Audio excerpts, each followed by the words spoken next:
Sasa fikiria hali hii kwa muda. Umejitahidi kuweka akiba kwa miaka kadhaa na hatimaye unajua unaenda benki kuomba mkopo ili kupanua biashara yako. Jambo ambalo Wakenya wengi wanafanya kila siku. Kabisa. Sasa unaketi mbele ya meneja wa benki, anabonyeza vitufe vichache kwenye kompyuta yake, kisha anakuangalia na kukuambia, samahani, mkopo wako umekataliwa. Aha. Na unapomuuliza kwa nini, anajibu, sijui, kompyuta imesema hapana. Yaani inasikitisha sana. Inasikitisha, lakini hayo ndiyo mazingira tunayoanza kuyaona duniani.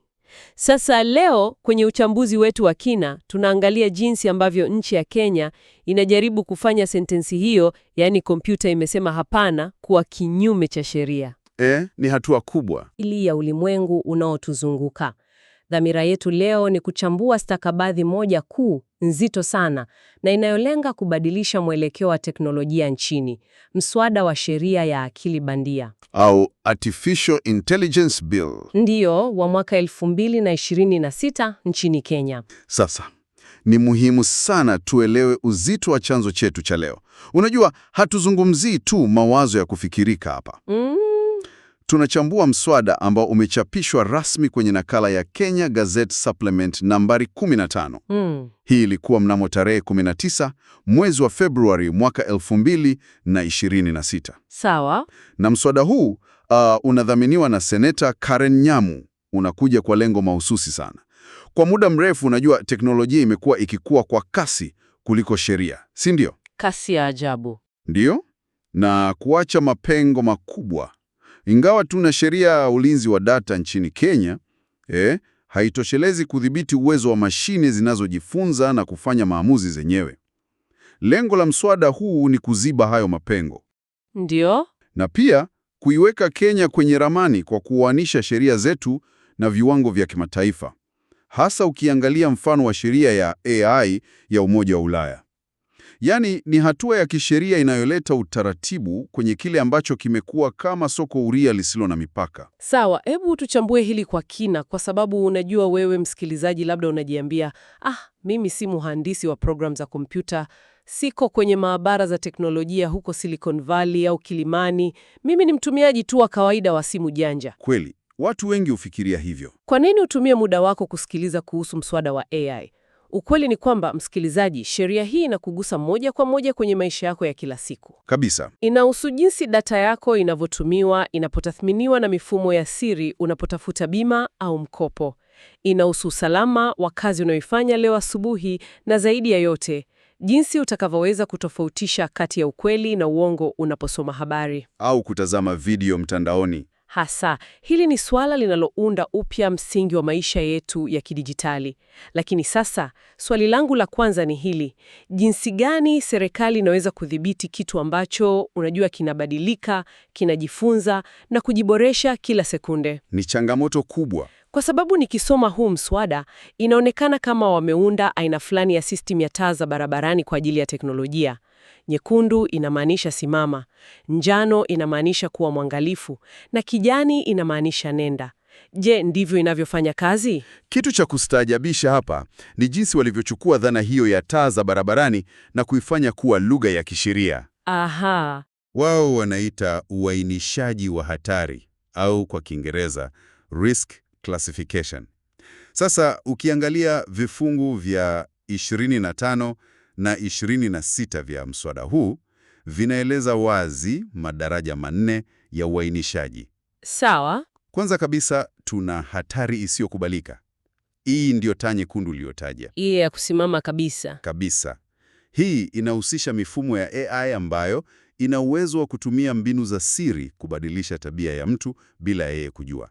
Au mifumo inayotathmini raia kijamii, kama vile kuwapa alama kulingana na mienendo yao. Kumbe, yani kama yale mambo tunayoona kwenye sinema, serikali inakupa alama mbaya kwa sababu ulivuka barabara vibaya. Ndiyo.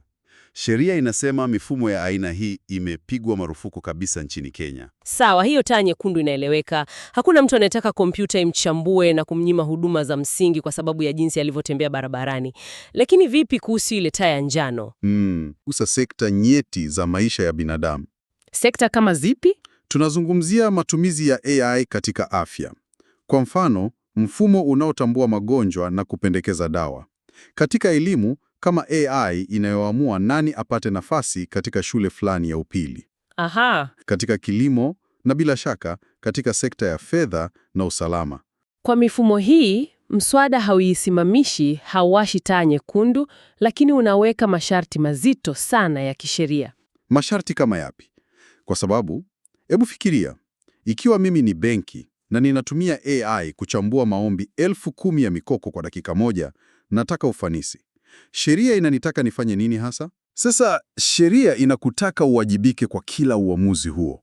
Mswada unataka mifumo hii ifanyiwe tathmini ya kina ya haki za binadamu kabla hata haijaruhusiwa kuanza kufanya kazi. Okay.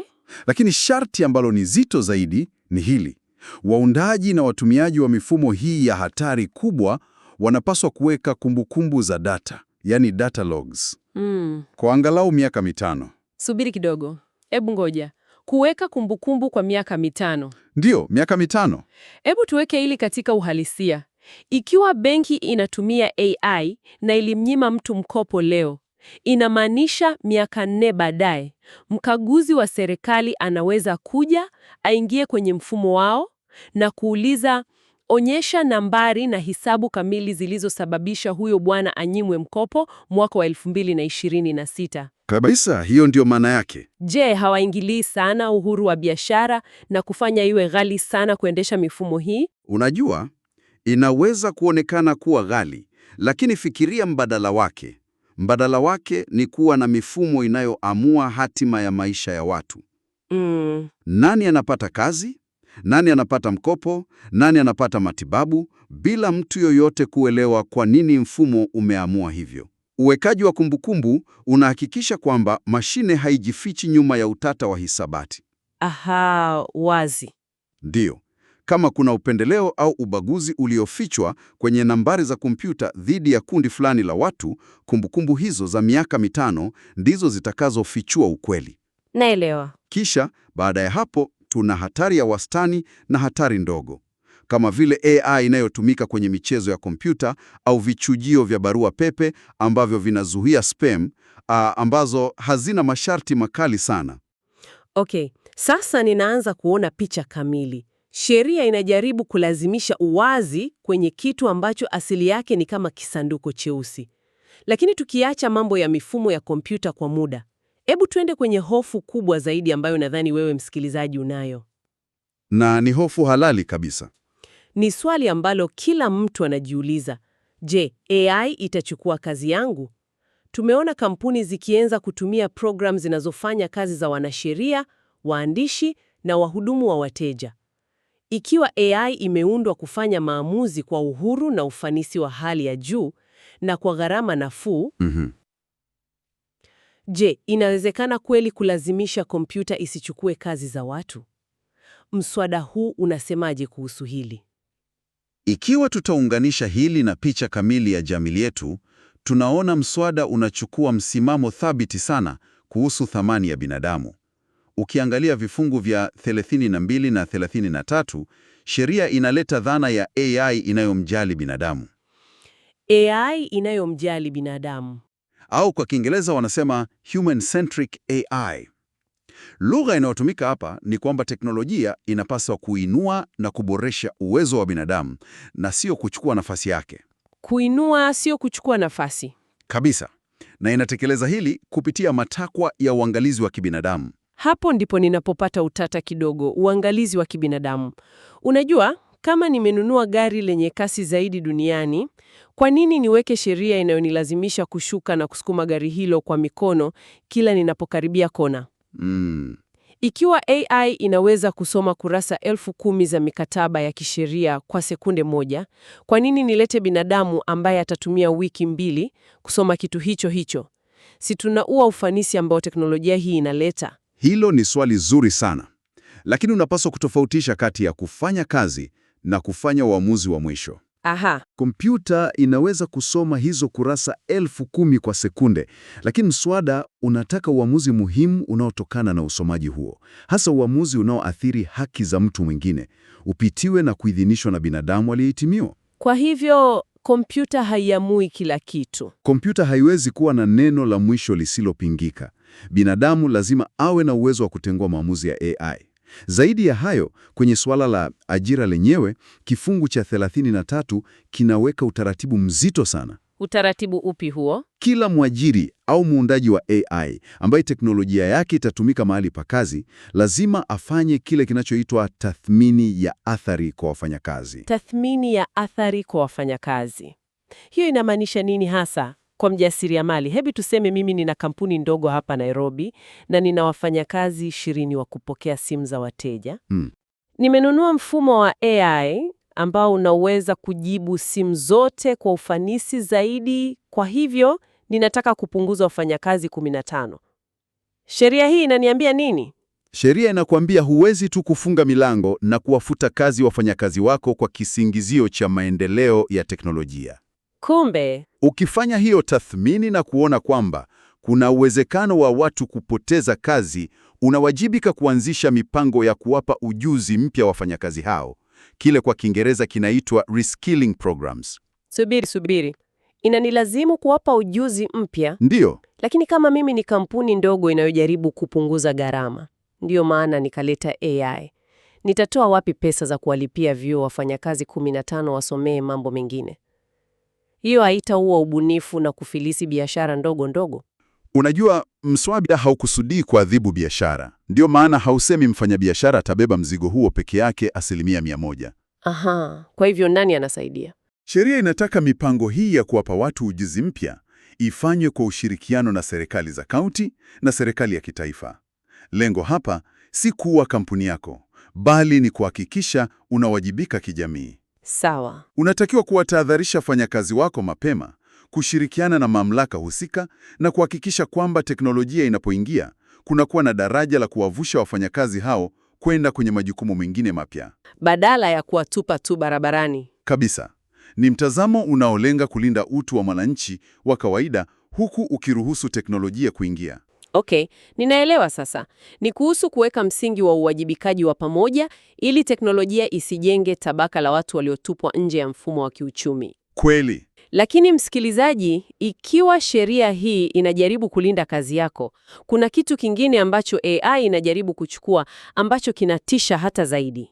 Na hiki ndicho kinasumbua watu wengi sana. Ndiyo, kinatisha. Sauti yako na sura yako. Na hii inatuleta kwenye kitendawili cha vyombo vya habari bandia au kama wengi wanavyoita deep fakes. Hili ni tatizo ambalo kwa kweli linabadilisha kabisa jinsi tunavyoamini kile tunachokiona. Tumeingia kwenye enzi ambapo, yani, kuona si kuamini tena. Inatisha.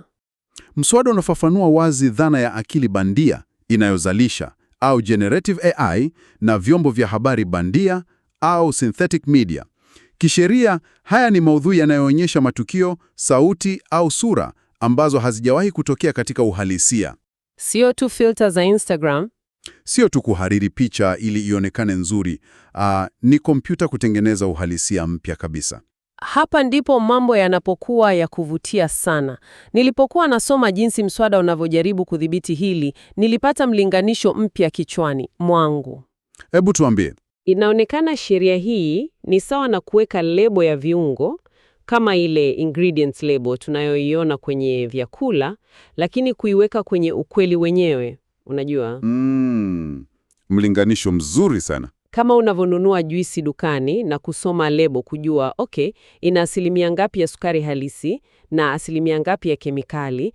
Kulingana na huu mswada, sasa utahitaji kusoma lebo kwenye video kujua ina asilimia ngapi ya ukweli na asilimia ngapi ya AI. Ndiyo. Lakini swali langu ni, lebo hii inafanyaje kazi kivitendo? Ni maandishi tu yanayopita chini ya video?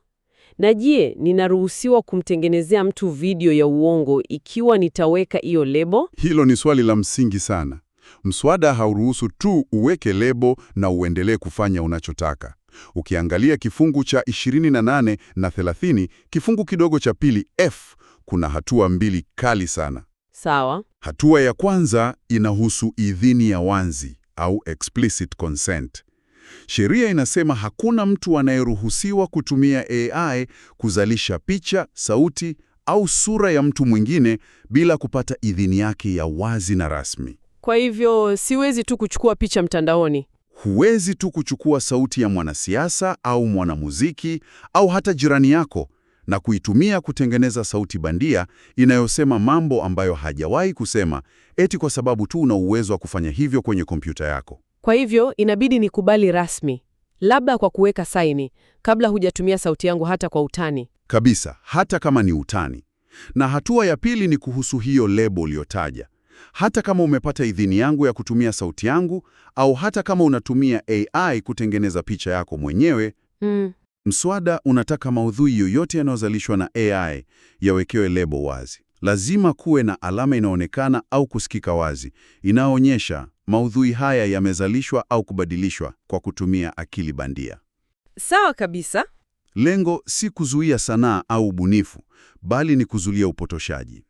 Yaani, fikiria jinsi ilivyo rahisi siku hizi kusambaza video ya uongo kwenye vikundi vya WhatsApp na kuharibu sifa ya mtu kwa sekunde chache. Sheria inalenga kukomesha hili. Hili linaeleweka kinadharia, lakini hebu tuwe wa kweli. Msikilizaji, nafikiri unakubaliana nami hapa.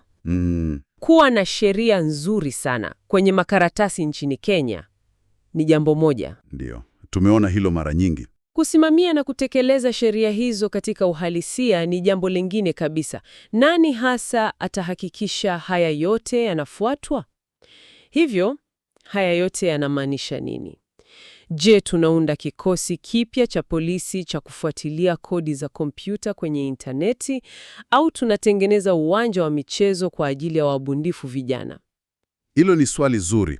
Kwa sababu tukiweka sheria ngumu sana, vijana wetu wanaoanza kuvumbua teknolojia wataogopa na kuhamia nchi nyingine, si ndio? Hili linaibua swali muhimu sana ambalo watunga sheria walilifikiria: jinsi ya kuleta urari kati ya kudhibiti hatari na kukuza ubunifu.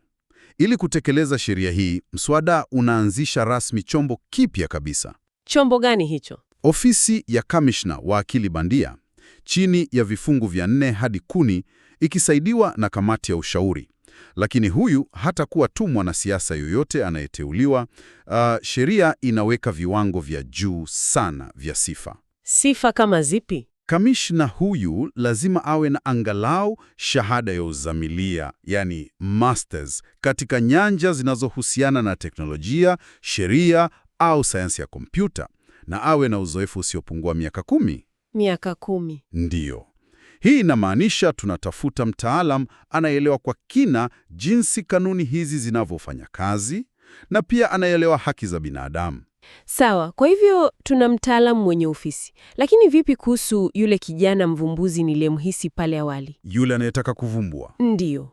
Tuseme nina miaka 22, niko nyumbani kwetu na ninatengeneza program ya AI ya kusaidia wakulima wa bonde la Ufa kutambua magonjwa ya mimea kwa kutumia picha za simu. Ninataka kuijaribu, lakini ninaogopa kwamba labda program yangu ina ile hatari kubwa iliyotaja na ninaweza kukamatwa kwa kukiuka sheria nisizozielewa. Je, ofisi ya kamishna itanisaidiaje au itanifunga tu? Hapa ndipo mswada unapoleta dhana inayoitwa regulatory sandboxes. Regulatory sandboxes. Ndiyo. Au kwa tafsiri isiyo rasmi tunaweza kuita mazingira thibiti ya majaribio. Yaani, fikiria hili kama uwanja salama wa michezo wenye uzio.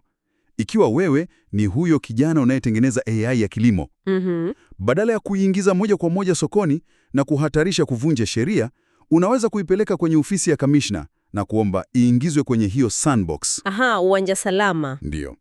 Ndani ya mazingira haya thibiti, unaruhusiwa kuijaribu teknolojia yako kwa wateja wachache chini ya uangalizi wa karibu wa mamlaka. Ikiwa mfumo wako utafanya kosa la kiufundi, hutapigwa rungo la sheria, bali utasaidiwa kurekebisha kosa hilo ili lilingane na matakwa ya haki za binadamu na usalama. Hiyo ni safi. Inaruhusu vijana wetu kuvumbua kwa uhuru huku wakiwa na uwavu wa usalama. Hiyo ni dhana nzuri sana. Inaondoa hofu kwa wale wenye nia njema. Lakini bungoja, vipi kuhusu wale wenye nia mbaya? Hapo sasa, Wale wanaokataa kuingia kwenye sandbox na badala yake wanatengeneza zile deepfakes za kuharibu sifa za wanasiasa bila idhini, au wale wanaotumia mifumo ya hatari iliyopigwa marufuku kuwabagua watu. Nini kitawapata wakikamatwa? hapo ndipo ule uwanja wa michezo unapoisha na sheria inaonyesha meno yake makali. Ukisoma kifungu cha 35 cha mswada kinaweka adhabu nzito sana. Adhabu gani? Kwa makosa makubwa kama vile kusambaza vyombo vya habari bandia vilivyolenga kupotosha bila kupata idhini na kuweka lebo, au kutumia mifumo ya AI iliyopigwa marufuku katika daraja lile la hatari isiyokubalika, adhabu yake inaweza kufika faini ya hadi shilingi milioni 5 za Kenya. Milioni 5? Au kifungo cha jela kisichozidi miaka 2 au vyote kwa pamoja. Hiyo si mchezo. Hii inatuma ujumbe mmoja ulio wazi. Haki za kidijitali na uhalisia wa data za Wakenya sasa unalindwa kwa nguvu kamili ya sheria ya jinai. Faini ya shilingi milioni 5 au miaka 2 jela, hiyo ni kengele kubwa sana ya kuamsha watu. Inaonyesha wazi kwamba mswada huu si wa mzaha na sekta ya teknolojia inapaswa kujipanga upya. Kabisa. Msikilizaji, tumepitia mambo mengi sana na mazito kwenye uchambuzi wetu leo. Hebu nifanye mukhtasari wa haraka ili tuone picha kamili. Sawa.